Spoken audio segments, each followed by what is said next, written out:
Okay, thanks for the reminder. Mhm. So what are some of the characteristics of a Gestalt language processor? Research shows that 75 to 85% of autistic individuals are Gestalt language processors. And this was according to Barry Prezant's research back in the 70s. Some of the people like Marge Blanc and Alexandria Zakos that are doing a lot of research now, they're predicting that that percentage in autistic individuals is much higher. So a lot of autistic individuals will be Gestalt language processors. So if you're working with an autistic individual, kind of keep that in the back of your mind of like, this might be a Gestalt language processor. Again, they have that very like rhythmic pattern, that intonation changes, that rising intonation. And sometimes you might even hear it in unintelligible speech. They might be like, oh, you might not be able to understand, but you're hearing that intonation change. They have strength in recognizing patterns, and they are have strength in labeling. Sorry, I'm trying to let some people in here. They really love numbers, letters, and shapes. And the reason that is because it's so predictable. Counting and letters, they're always going to be the same. There's no change. And so it's so regulating for them. They kind of revert back to like wanting numbers and letters and shapes because it's so predictable. They might be hyperlexic, which means that they're really good at reading sight words or reading in general, but comprehending what they're reading is really difficult for them. They will reject new things. Again, it's unpredictable, it's scary. And so any change in environments, they're going to have a lot of anxiety. And so then they might revert back to some of the chunks, their gestalts that they've been using. And we'll kind of talk about that a little bit more. And you might hear a lot of jargoning, kind of like what I mentioned, like you might hear something that's completely unintelligible, but you listen for that intonation. That intonation is that huge component for Gestalt language processors. They might just have that rising intonation, as they're trying to like figure out what they're trying to tell you. Gestalt language processors do use scripted phrases because that phrase is tied to a very emotional experience. So they're going to take that phrase because it has so much meaning to them, and then they're going to use that phrase in a different situation. And again, it's going to be completely out of context. And then that's where we have to come in and be those detectives and figuring out, what can this mean? When are they using this phrase? What can it mean? And so there's always that hidden message, and we can't take what they're saying at face value. There is that hidden message behind it. Most of us have used Gestalt learning, especially when we're kids, like if we do like ready, set, go, where it's always the same 3 words. Where are you? So a lot of those phrases that we used as kids are Gestalt learning. They're chunks. We know that it's going to be the same 3 words. But usually at the age of 3 is when you start to have that transition then of not using so much of that Gestalt learning. We're not Gestalt language learners, we're analytic learners, but we're able to assimilate more, become more flexible with our thinking. And I have a little picture here of a target map, because Gestalt language learners, if they're going into a Target store, they know that setup, they're familiar with that setup. And guess what? You're going to go to a Target somewhere else, whole different setup. That's going to be hard for them to be flexible and thinking like, okay, this setup is kind of similar, but still different. Us as analytic language learners, we're able to take that episodic memory, so that one target, and then change it to semantic memory. So generalizing it then to other areas. So going to that next target and still trying to figure out like, okay, I have an idea of where things are at. And so autistic individuals will stay in more of that episodic memory. So in just that one Gestalt learning, because it's so predictable for them, it's regulating for them. And so you sometimes changing to that semantic memory, generalizing it to other areas is a little trickier. And it's also really important to note that Gestalt language is not disordered language. It is a development of language, and we'll talk a little bit about that some more. Hey, Elizabeth, there's a question in the chat. Okay. It says, is there a way to identify a Gestalt language learners and clients who are nonverbal or not using using words? Yeah, Like, that's a really great question. And we'll get into that a little bit more too, because the meaningful speech that just came out with the AAC and Gestalt Language Processors, they talk about that some more. So I will definitely touch on that because it's tricky, but looking for those key things, you will kind of notice then that they might be Gestalt Language Processors. So great question. So what are the two ways that we can develop language? So the first one is analytic language processing. And this might be a lot of us where we're learning single words and then we start to combine words, just that typical language development where you're adding longer words into longer utterances. So for example, like you use a single word ball, and then you start combining red ball, and then you start using some sentences, let's get red ball, and then using maybe some complex sentences like, can you get the red ball?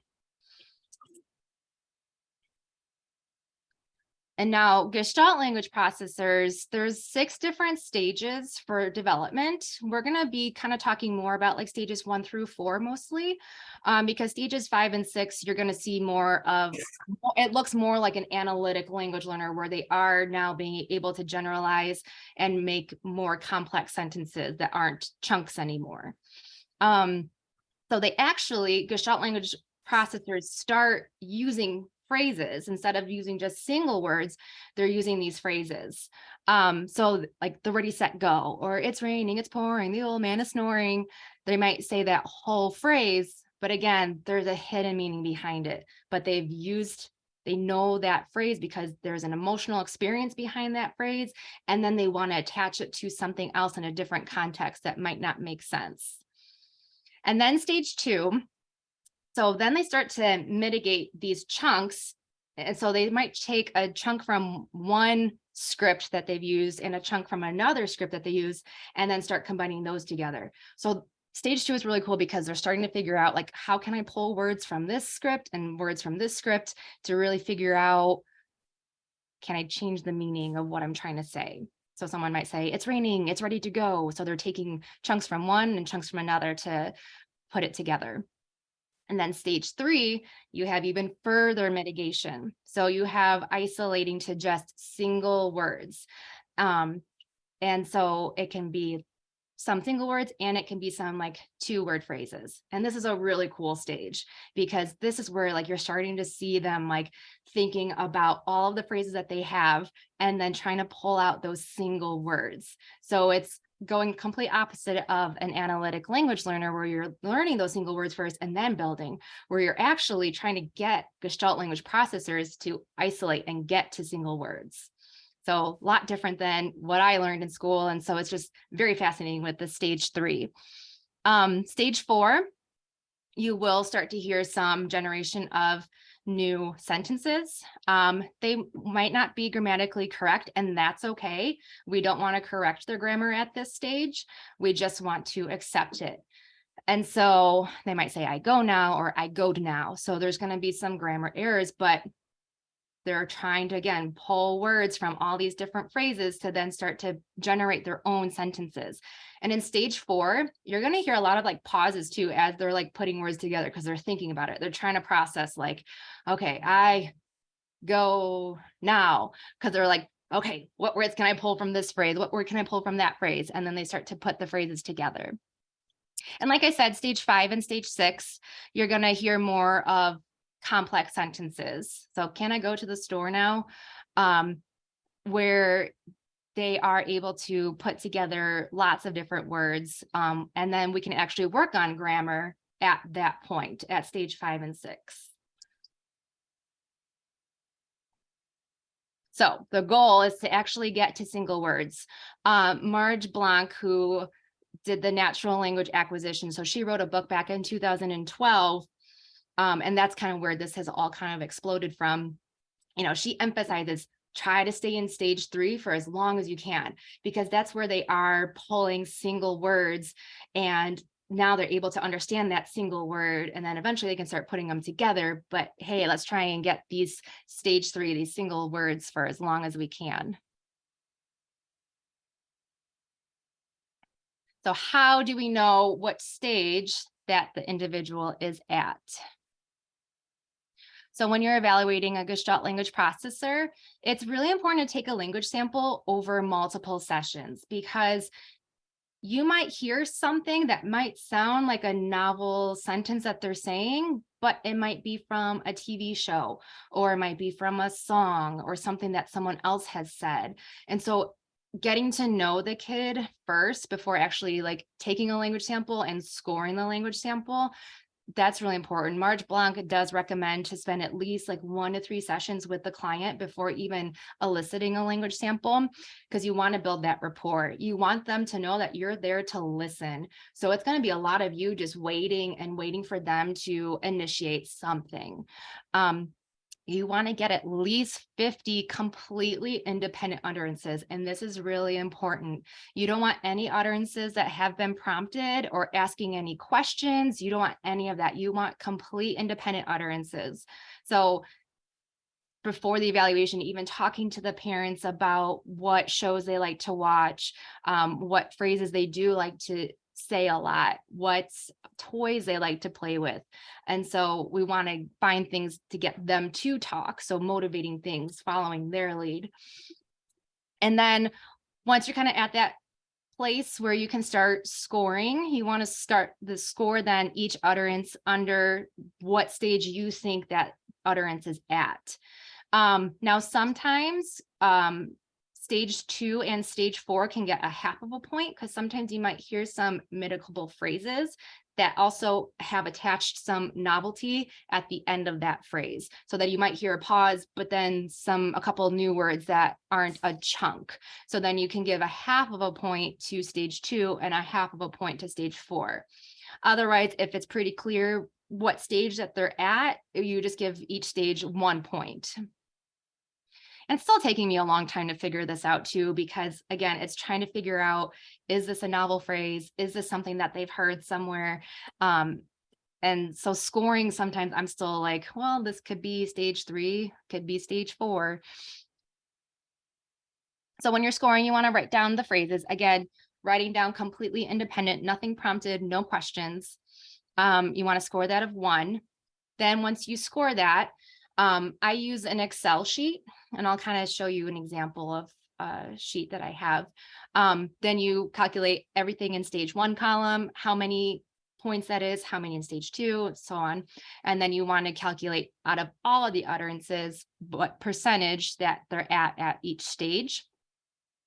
And so Marge Blanc says that if a child is performing above 50% at one stage, then that child is operating at that stage most of the time.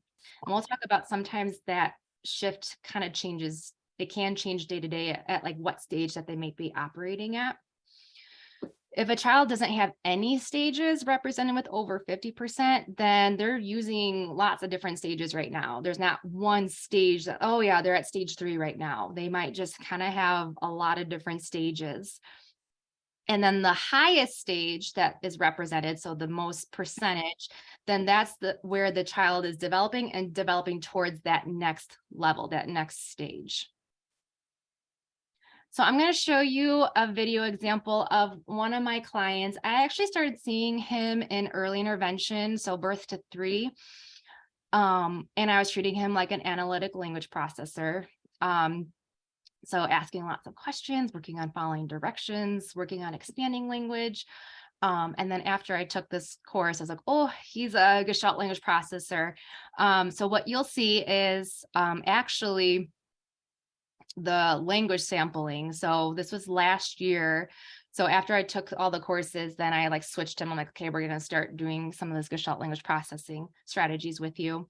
And this is over Zoom. So a little bit trickier to like kind of follow their lead over Zoom. So you kind of have to be a little creative in that. And I actually took a break from him with therapy for a while because of insurance reasons. I just started seeing him on Monday. I do have a very recent language sample from that, and he was on the horse, so talkative. And if anyone is interested in like trying to score that and kind of get some, training with the scoring, feel free to reach out to me. So I just want you guys to kind of think, and you can also like in the chat, what are your observations? what stages might you be hearing? What stage is the client operating at? And again, this is the first time that you guys are seeing him. So it's trying to figure out, is this novel? Is this something that he's heard before? And so that's where just taking as many language samples over time is also really important, just so you can start to figure out what scripts they have or what are novel utterances.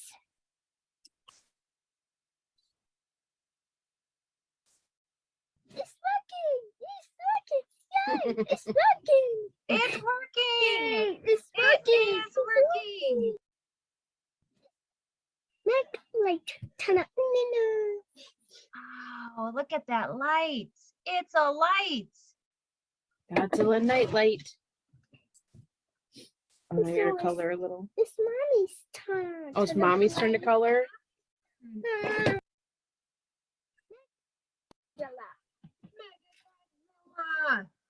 It's Mechagodzilla. Kong. It's Kong.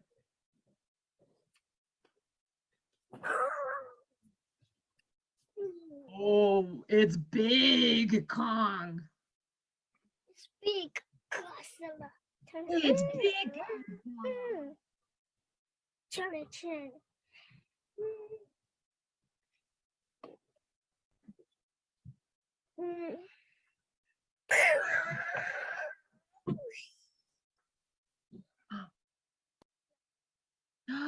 Color.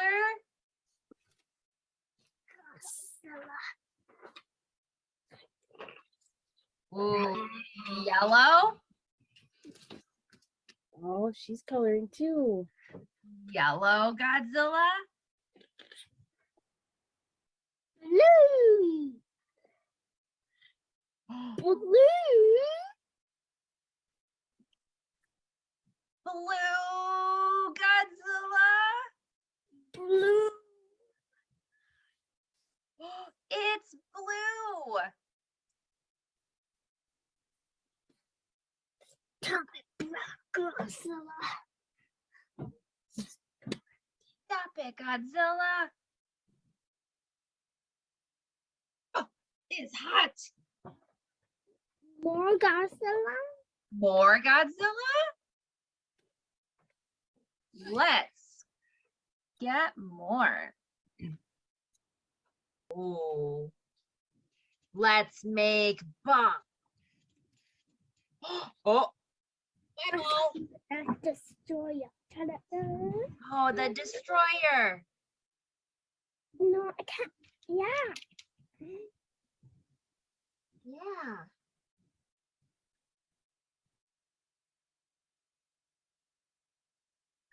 All right, so, oops.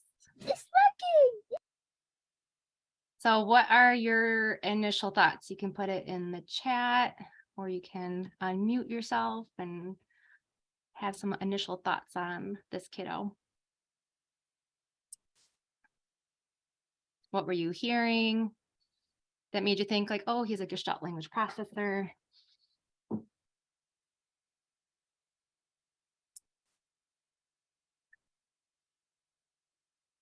I just unmuted. Hopefully that's okay. Yeah, that's fine.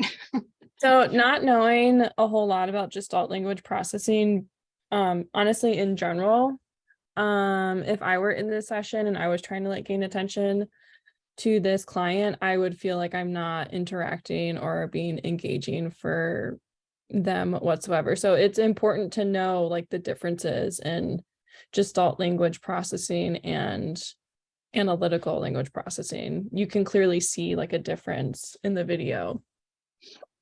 Yeah, and it is hard to do it over Zoom to like follow their lead. He loves Godzilla, obviously. And Yeah, so he really like engaged. You could clearly hear him saying that, you know, talking about Godzilla in the Mhm. activity.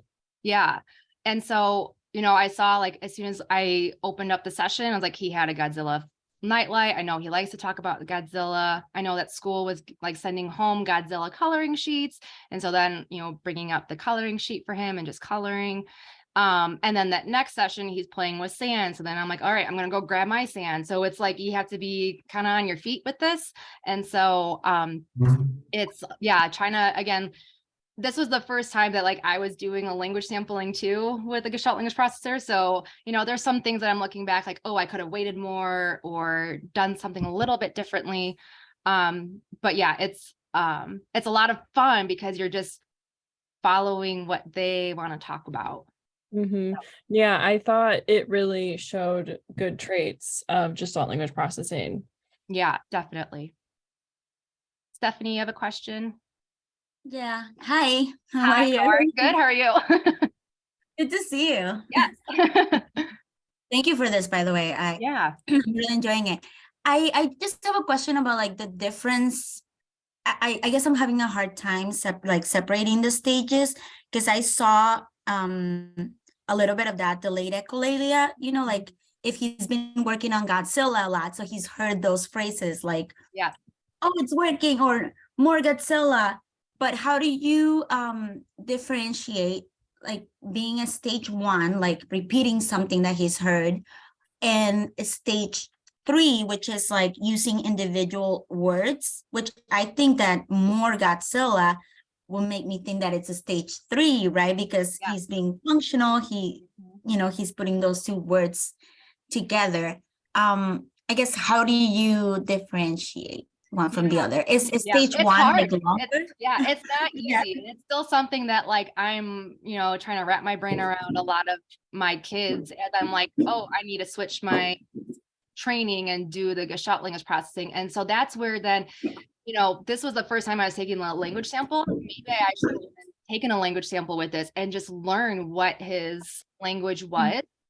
I think it's in the way that the intonation, again, I think that's where you're like, it's working. Like that's definitely something that he's heard. And now this is going to be even trickier because the way he was saying blue, I think that's a stage 1 because he has 2 clues. And so like blue, like, and so it's trying to figure out what they're really interested in, what TV shows that they might watch, what songs they might listen to, what parents say at home. And so it's really trying to, it's being detectives. It's not easy. And so it can get pretty tricky, but yeah, that more Godzilla, like he has Godzilla as like a script because like he said, he'll label all of Godzilla movies, like he'll say like 1985 Godzilla or whatever. And so like that Godzilla, I think, is a script, but that's where he's doing that more Godzilla, where then he's starting to, I would say that as like a stage 3. So would you say that it is important to also kind of see like the external, like any type of different gestures that they make as well?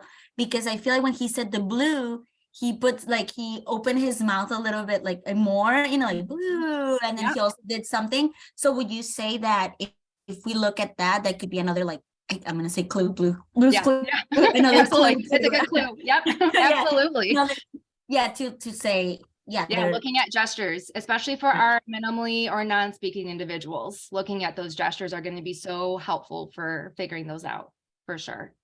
Okay. Yeah. Well, thank you. Yeah. It's hard. No, you're fine. Corey, you had a question?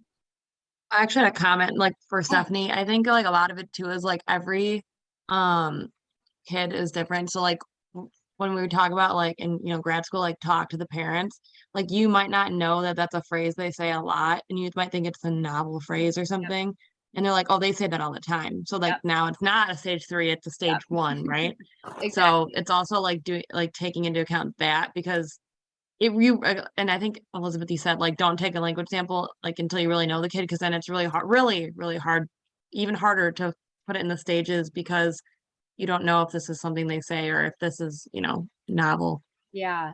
And I'm hoping with this video too that like if you're seeing a client for the first time and you see this kiddo, I want you guys to think about, okay, is he an analytic language learner or is he a Gestalt language processor? And you're going to want to look for those things. You're going to look for that intonation pattern. You're going to look for a lot of like phrases that start with it's and let's, and we'll talk about that a little bit more too. And so it takes time for sure. I'm sorry, Elizabeth, I have another question. It's kind of within that. So if you have I feel like it's easier to identify the stages if it is delayed echolalia, just because I have a student who is like just immediate, like everything we say, he echoes. So how do you, I feel like it would be harder to detect. So that's a really great question, Stephanie. I should have wrote this down too. Immediate echolalia, you will not score. That would get a score of 0. And so it's just all of the delayed echolalias you're gonna score. So that's, good point. Okay, thank you. Yeah. Anna, you had a question? More of an observation. I was really interested in hearing how you are modeling the different chunks and then mitigating those chunks a little bit. And I almost wonder if when you model those chunks with the same intonation that the client is using, that maybe that can help you kind of figure out what stage they're in and if it's the same intonation because you're saying it back. Yeah, absolutely. That intonation really is that key for these speaking individuals. And so, and again, and we'll talk about this a little bit more of like what you can be modeling and why you should pick these models. But it's definitely seeing, and that's what we'll talk about with AAC too. Like when you're modeling a phrase, you need to have that, you need to repeat that phrase with that intonation because devices don't have that intonation. And so we'll talk about that a little bit too, because it's so important that that intonation is there. Because even though there might be minimally or not non-speaking, you might hear intonation in maybe some vocalizations that they have.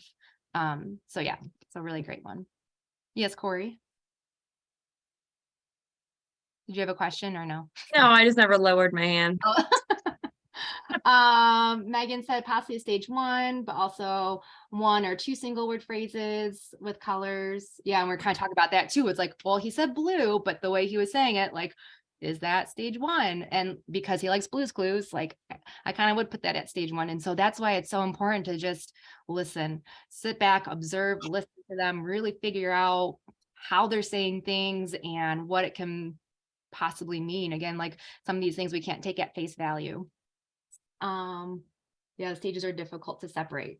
Yeah, they are. It's still hard for me. So, doing language sampling, it's still going to take a lot of practice. So if you guys want some language samples from me and kind of see, maybe get some practice with that, I think that would be really good. Even though you might not know the kid, but at least to get started. Louisa, did you have another question? I do have another question, and I'm sorry if somebody asked it already. I'm trying to read the PowerPoint and think back at what the client was saying at the same time, so it might have been addressed, but I'm trying to, again, kind of like understand the stages. So when he would have said like more Godzilla, could that have been stage 3, or would you say it's a different stage? Yeah, I would put that at a stage 3 because he is generating a novel thing. He's not just saying Godzilla. Like he's adding more and Godzilla. So I would definitely put that as a stage 3.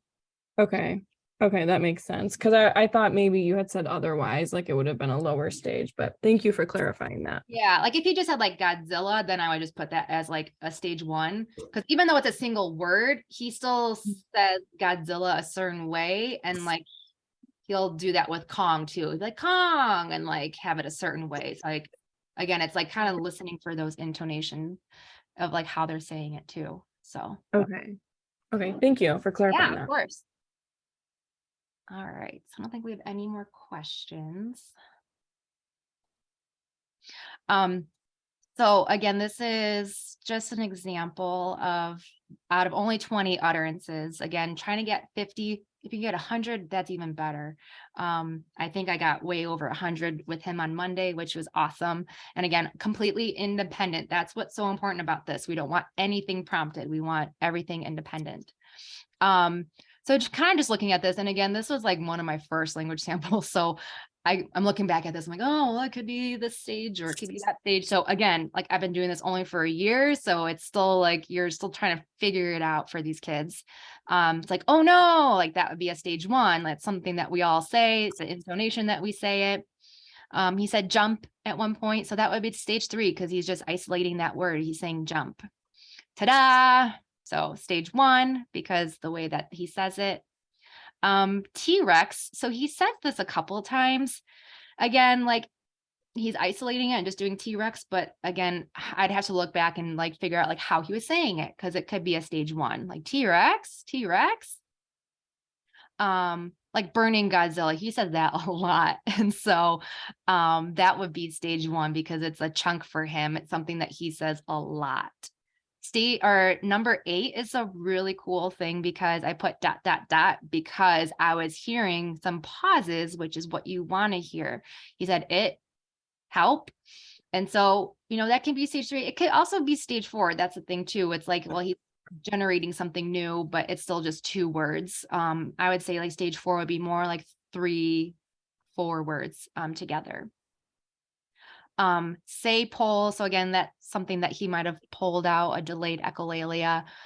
Pull it was also another like delayed echolalia. But let's pull. So we're seeing like a let's in there. And we'll talk about the let's and the it's and the that's, the words that have contractions. We'll talk about that a little bit more too. 19, he goes la la la. I think it's from Peppa Pig. He likes Peppa Pig. 18, he says I come in. That could be a stage 4. I would probably put that at a stage 4 now, kind of looking at that. So again, it's still trying to figure out the stages, and so it's going to take a while. So don't stress out too much. Just know like a general of like, okay, you can even ask parents like, okay, he said this, what can this mean? Or have they said it before in the past? And then that will kind of help you gauge what stage that they are at. So the Excel sheet that I use, then it's automatically calculates each column. And so then it generates a nice little pie chart. So stage 1, he is operating at 71% of the time in blue. Stage 2 is orange at 12%. Stage 3 is gray at 50%. And then stage 4 is 2%. I'm just So what do we know about this client? We know that he does produce stage 1 about 71% of the time. So because that's over 50%, we know that's where they're operating at. He is starting to do some mitigation. So he's starting to take chunks from one chunk and chunks from another chunk and putting them together. So what we want to do is trying to provide as many stage 2 mitigable phrases to help him move into that mitigation phrase. And we'll look at some of the goals. So if you notice that they're maybe not even doing a whole lot of gestalts at all, but you kind of have an idea that they might be a Gestalt language processor because of just intonation. Like if they're just doing a lot of jargoning, but lots of that intonation, then stage 1, you want to try and give them lots of new gestalts. So this is just an example of a goal. And it's always good to like, with these goals, to have them being in a well-regulated conversation that's child-led, making sure that that's part of your goal, because that's a key component to this. So when involved in well-regulated conversation with the students or the child-led, this child will spontaneously produce 5 new gestalts to express a variety of communicative intentions. And so again, we want to work on commenting, we want to work on protesting, we want to work on sharing joy, working on those transitions. And so not just requesting. A stage 2 goal example, kind of the same thing when involved in a well-regulated child-led conversation setting.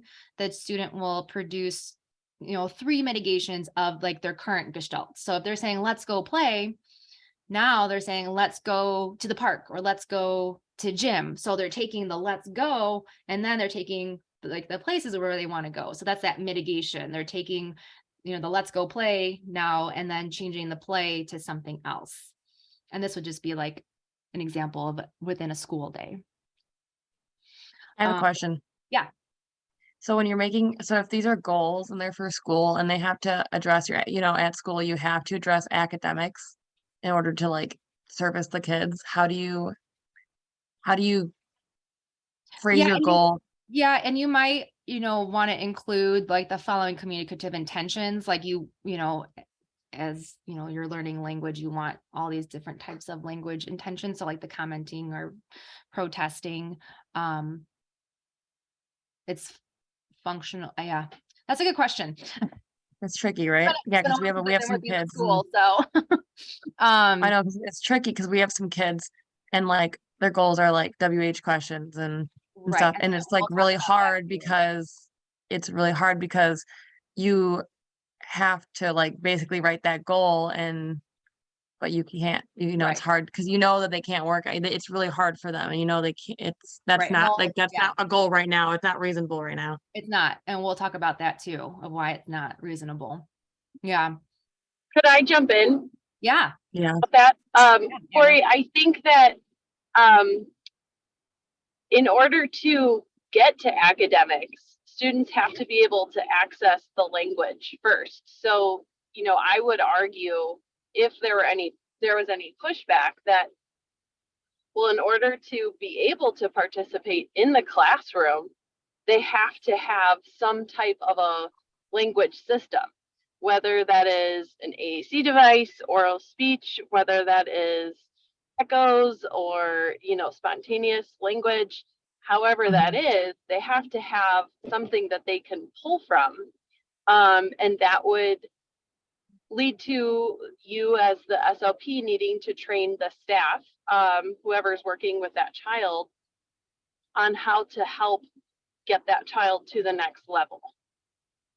And Yeah. you will probably encounter this with social communication, because there's a lot of, oh, well, social communication doesn't relate to academics. Well, but yes, it does.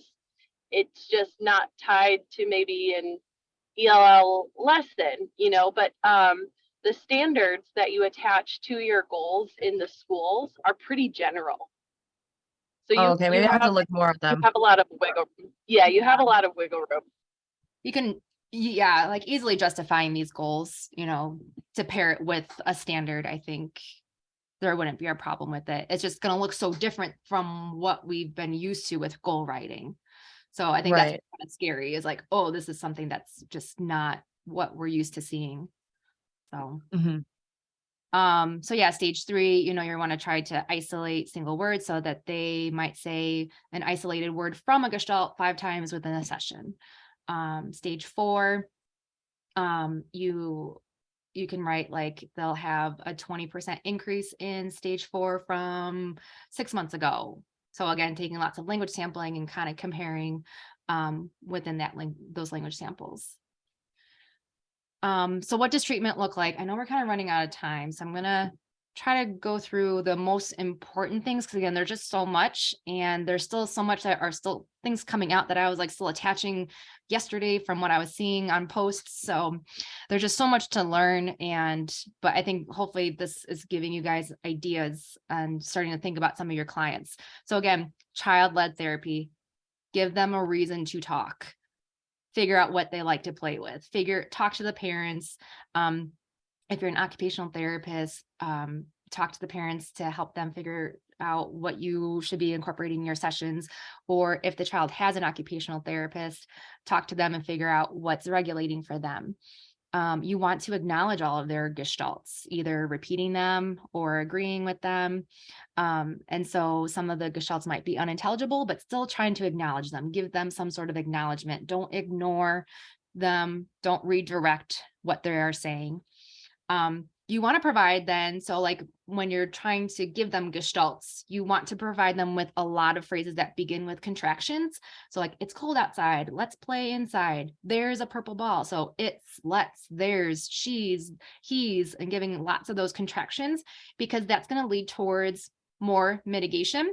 Because once they are using those contraction phrases, those gestalts, then you can kind of model back, oh yeah, it is cold outside, and you're emphasizing that is, you're showing them how you're pulling it's from it is. And that's what you want to try and do then for them for stage 2, is trying to pull words from one chunk and pull words from another chunk and combining those. And so that's really great, using as many of those contractions as possible. So you're teaching that child that a whole unit can then be separated by those individual units.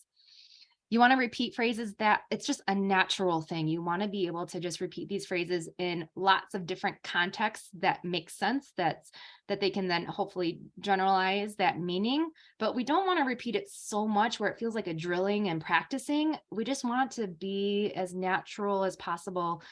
We don't want to force these things, these phrases. I'm going to briefly go through some of these, but hopefully you guys all have the handout. This is from Meaningful Speech's Instagram account. She posts a lot of great videos, so I definitely recommend following her. I have her handle up there on this slide, so Meaningful Speech. So these are just some stage 1 phrases. And again, we want to keep them short. We don't want to have these long phrases. You want those declarative statements. We don't want asking questions, and we'll talk about that too. So for, a bedtime routine, we need to brush. It's time for a book. I'm ready for bed. Let's turn off the light. So again, you're seeing lots of those contractions. So I'll kind of skip some of those so you can kind of look back and kind of get some examples of maybe what you can start working towards with Gestalts. Strategies when working with Gestalt language processors. So if you're working in a different field and you have an idea of like, okay, this client might be a Gestalt language processors, what can I do to help with communication during our session? So again, it's really important to talk with the parents beforehand, especially if they do have a lot of like immediate echolalia. So then you want to know, okay, I need to give them lots of visual support to help with processing. So talking ahead of time too with parents, but then also like an occupational therapist that might know what's regulating for them. So instead of asking questions like, can you touch your toes? You want to present it as a gestalt, as a declarative statement, like, let's touch toes. Again, we want to keep it simple to help them with trying to follow directions. And I'll touch on this a little bit more, but when they're in stages 1 through 3, they have a hard time answering questions and following directions. So stages 1 through 3, working on answering questions and following directions is super hard for these kiddos. And that's where we're just using lots of those declarative statements, not, can you go get that helmet? Now I'm thinking of just like being in the barn, like, can you get that helmet? Let's get helmet. So you're just changing that question to that statement, and they're able to gravitate towards that a little bit more because of that intonation too. And again, you want to acknowledge all of communication. Don't redirect or ignore the scripts. Regulation is so key. So again, talk to the OT that this child sees to see what they need.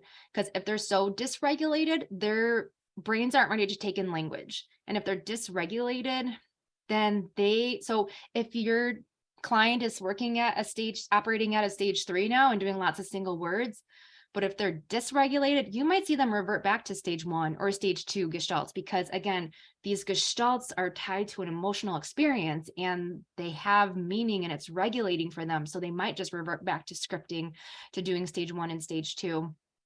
And so it's really important that they're regulated before we're even working on some of the higher language level. So again, answering questions, following directions, super, super hard at stages 1 through 3.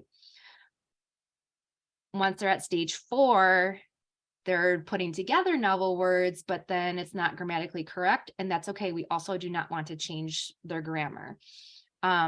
Stages 5 and 6 is where you want to start working on the grammar, but stage 4, you can start working on answering questions and following directions. So I know we are very short on time, so I'm going to try and get as much as possible because a lot of us work with minimally to non-speaking individuals. And I'm looking at all of my clients right now that use AAC devices. And again, it is so hard to figure out if they are Gestalt language processors. Now, if they are a Gestalt language processor and maybe you've seen them for a long time and they're saying single words on their devices, but they're not building off on that. And I have a client that I've been seeing for a long time and he just uses single words and mostly for labeling. He doesn't combine. And if there's that halt and they're getting intensive therapy and parents are modeling, but they're still at that single word, they might be Gestalt language processors. So they might use other routes to communicate as well. So they might pull up YouTube videos and they might rewind certain spots in YouTube videos. And again, they're using that to communicate something. We just got to figure out what they're communicating, because depending on when they are using it and what it can possibly mean. And so what you want to do then is adding the phrases that they're using in their YouTube video, that same phrase, adding that into their device. Because again, we want them to be initiating more and using their device and communicating. So we want to use those scripts. And then once we can figure out what that script can mean, then we can program that into the device right next to that script. So of like possibly what it can mean.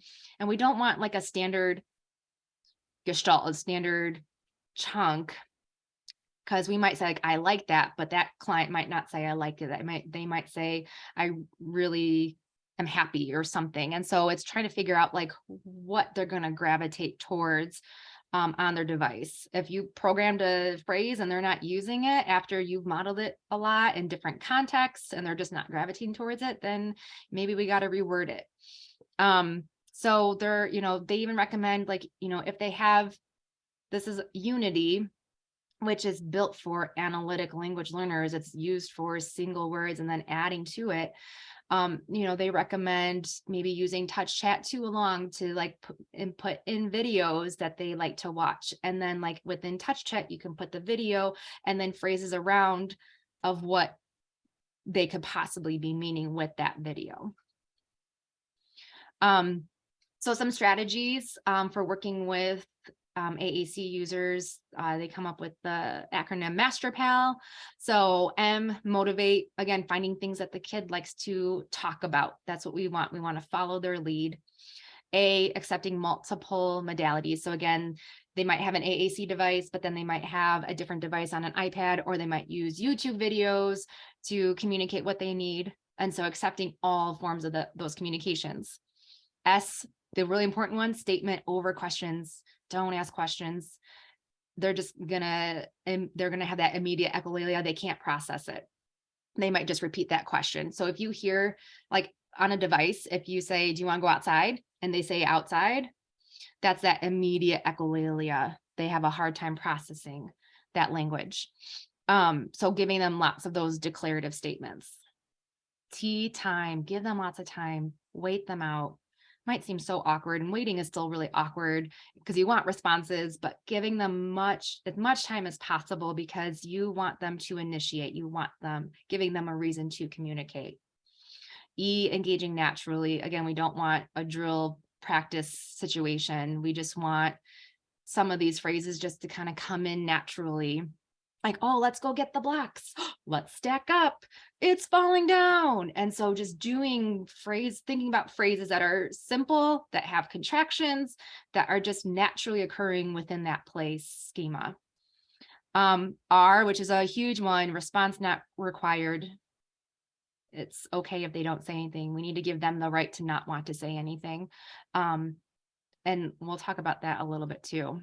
The PAL part, presuming that they can understand everything, that they have that potential to keep learning. A, appropriate prompting, which we'll talk about a little bit more. And then L, let the child lead. So again, giving them a reason to communicate. So strategies to avoid. This visual support was taken from Rachel Langley's Facebook. This was back from 2015. This is the prompting hierarchy of when you're working with AAC users. And she actually just came out this week on her Facebook of rethinking these strategies, but this is something that they talked about in the AAC and Gestalt Language Processing group. So hand over hand, pointing to the words that you want them to say, directly modeling, and then expecting them to say it right away. This does not support initiation. It doesn't support giving them that autonomy of having a choice of saying something else that we might have this like idea of what we want them to say, but if they say something else, that's great. And so this prompting takes away that autonomy, and it takes away that autonomy of choosing not to say anything at all, and that's okay. So we don't want to be putting words into their mouths, and that's what this prompting hierarchy does. Other strategies, which this was kind of like an alarming thing for me, was to avoid actually expanding what they say. So like if they do say go ball and we say, oh yeah, go purple ball or go fast ball, and we're adding a word, we're taking away their phrase. We're not acknowledging what they are saying. So if they are saying go ball on the talker, yeah, go ball, and we're just acknowledging it. If we're not acknowledging what they're saying, research is showing that they just start to stop talking because we're not acknowledging what they're saying. Same thing with recasting. So if they say I goed there, and then we try to correct them, say I went there. Now, when they're in stage 4, we don't want to work on grammar. We just want them to continue to pull words from chunks and putting it together for these novel phrases. Stage 5 and 6, that's when you want to work on that grammar. But for right now, we do not want to recast. We just want to acknowledge what they are saying. So I just inputted this visual yesterday, because she came out with like 4 parts of, Rachel Langley came out with 4 parts of rethinking the prompting with AAC users. So she's calling these like healthy habits. So a thoughtful pause, being mindful about how much you talk, and that's where that wait time comes in, without putting any pressure on them. Expressing interest even with body language, so showing that you are interested in what they are learning. Again, kind of that child-led treatment. Observe and comment, observing the learner. And you can like make like, oh, I wonder, or I think, like, I wonder if you're ready to go. And then you can even model go. And with that, that's not so much of like a Gestalt language processing, that's more like an analytic, but like, oh, I think you're trying to say, let's go. Like you might have a phrase in that AAC device that they're trying to say. And so modeling so that they copy you, like, oh, I want cookie. They might not want to say I want cookie. They just might say cookie. Again, we're putting words in their mouth when we're modeling and then expecting them to say it right away. And then prompting them to say it, like saying, oh yeah, touch the circle, touch circle. Again, we do not want to do any hand over hand. We don't want to do any pointing, because it can be harmful because we're putting words into their mouth. This was taken from the Meaningful Speeches, one of her handouts, some do's and don'ts for AAC. So kind of the things that we've been talking about, again, modeling scripts, you want to do that. You want to customize the scripts, but we also don't want a standard set of gestalts, because if they might not say, they might not gravitate towards a certain gestalt. And if they don't, like, we might have to just like reword it. So yeah, programming and modeling as many scripts for different language functions. So again, we want to work on the commenting, the protesting, transitions, sharing joy, asking questions. We want them to be able to use all forms of communicative intents. So some things that you don't want, again, is to take those scripts literally. There's that hidden meaning. We have to be detectives in that. And we also don't want to completely change the device either, because eventually they will get to that phase where they are learning more of like an analytic way. They're still Gestalt language processors, but they're able to start putting single words together. So we never want to change that whole device. We just want to, there's always room in devices where you can put those phrases in. Some really great resources too. That this is where I got a lot of my information from as well, along with the courses that I took. So some podcast episodes, they interviewed Alexander Zakos, who created the Meaningful Speech courses. The Uniquely Human podcast is Barry Presents podcast, and he talked about echolalia. That's a really great one. Two Sides of the Spectrum, which is a really great podcast. It's a really great neurodivergent affirming podcast, and they interviewed Alexandria Zakos as well. Talking with Tech podcast, they interviewed Marge Blanc and Alexandria Zakos, and there's a 2-parter. This was before the AAC and GLP course came out a couple weeks ago. So they kind of touched a little bit on AAC with Gestalt Language Processors. And then here are the links to the natural language acquisition course that Marge Blanc created back in 2012. and that's through Northern Speech Services, and there's 3 levels. And then here's the link for the Meaningful Speech course, and then the AAC and Gestalt Language Processing course that just came out this month. So I know I threw a lot of information at you guys. You're probably overwhelmed. I'm still overwhelmed. It's a learning process, but I'm really hoping that what you take today just to start thinking a little bit different about some of your kiddos and just taking a step back and observing and just seeing what they are saying independently, talking with the parents. I do a lot of Gestalt journals now with parents. Like I just open up a Google Doc and, you know, I write down a new video that they're replaying and then ask the parents, when are they using that? What can it possibly mean? So using a lot of Gestalt journaling is great because that's where you're going to get a lot of that information. So thank you. I appreciate it. If anyone has any questions, I know I probably overwhelmed you guys, but hopefully not too much.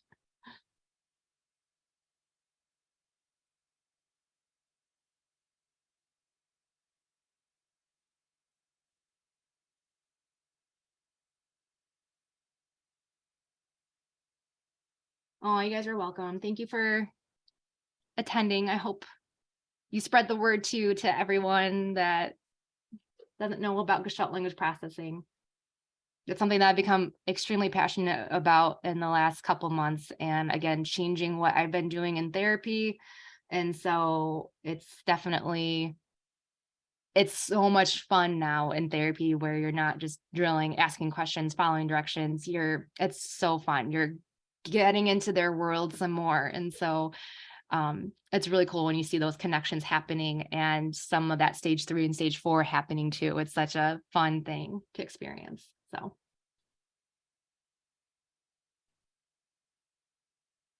I don't think we have any questions. Stephanie, you're so cute.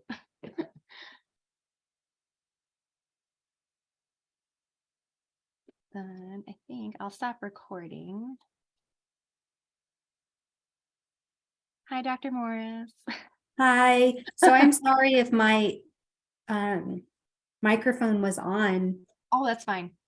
No worries. My husband came home and I talked to him and then I realized my microphone was probably on. So sorry about that.